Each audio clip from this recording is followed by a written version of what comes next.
Sinbad की समुद्री यात्रा का दूसरा भाग। एक विशालकाय व्हेल मछली का कहर, समंदर के बीचों बीच तबाही और मौत के मुंह में अकेला तैरता बगदाद का वो जाबाज मुसाफिर सिंदबाद। पूरी रात खौफनाक लहरों से लड़ते लड़ते सिंदबाद की हिम्मत टूट चुकी थी।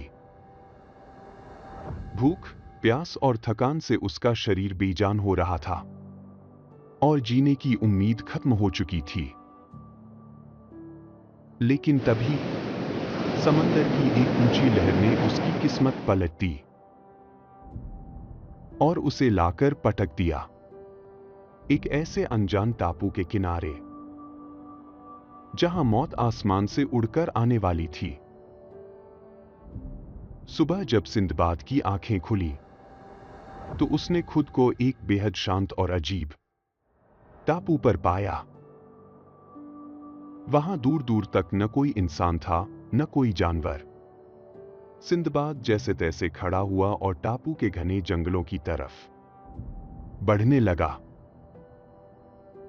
तभी उसकी नजर दूर एक विशाल सफेद रंग की चमकदार चीज पर पड़ी।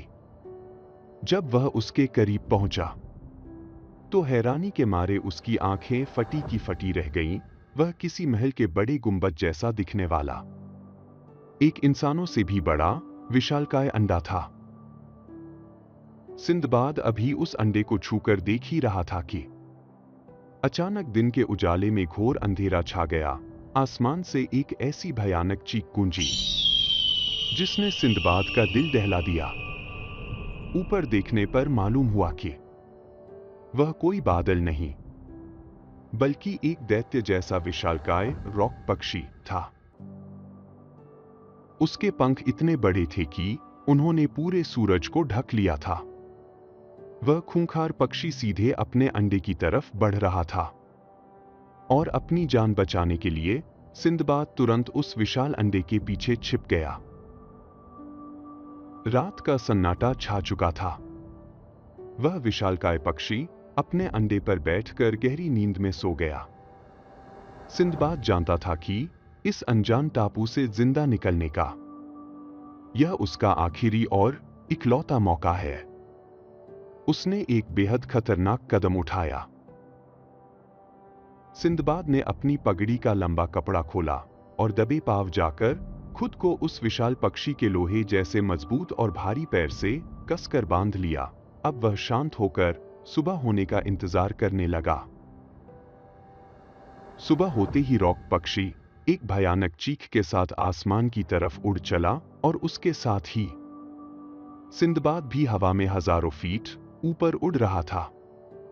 इतनी ऊंचाई से नीचे गहरे समंदर को देखकर सिंदबाद के प्राण सूखने लगे।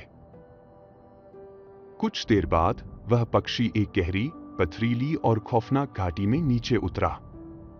सिंदबाद ने एक पल भी नहीं गवाया। उसने तुरंत कपड़ा खोला, खुद को आजाद किया और एक बड़ी चट्टान के पीछे जाकर छिप गया। चट्टान के पीछे से जब सिंदबाद ने नीचे घाटी में झांका तो उसकी आंखें खुली की खुली रह गईं। पूरी घाटी चमचमाते हुए बेशकीमती और बड़े बड़े हीरों से भरी पड़ी थी। लेकिन सिंदबाद की यह खुशी पल भर में खौफनाक मंजर में बदल गई, क्योंकि उन चमकीले हीरों के बीच रेंग रहे थे विशालकाय और बेहद जहरीले अजगर, इतने बड़े और खूंखार जो एक पूरे हाथी को भी एक बार में जिंदा निगल जाएं। लेकिन अब वह इस हीरों की खौफनाक घाटी में चारों तरफ से भूखे अजगरों के बीच फंस चुका था।